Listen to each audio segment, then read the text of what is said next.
ra ngõ trong ngõ mà chờ.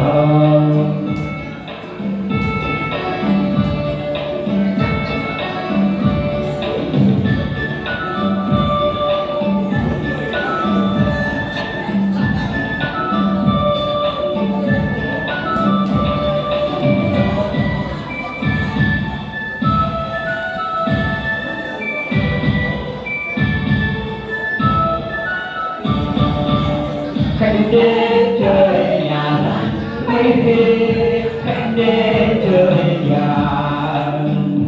cho lời hát xuân trên tràng nhau, cho lời hát xuân trên tràng nhau để anh nhớ thêm một yêu cầu cho tặng văn biên qua cầu có bay ra em đừng hát hay ra em đừng nén ná đừng thao tử thân đừng khăn mò quà là đồ ơi với đừng về cho cô men mắt đầu người để người tình nhớ người thân về này đã biết tình cay ra trên trà đừng trắng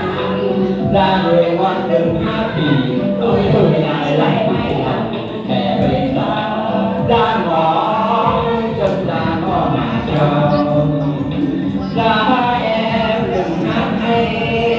ra em đừng hẹn hà đừng ao tử thân đừng canh mò quà hát rồi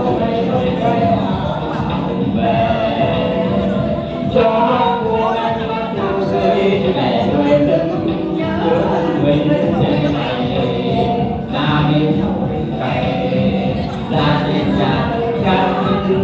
ra người con đừng hát thì tôi hôm nay lại phải lòng để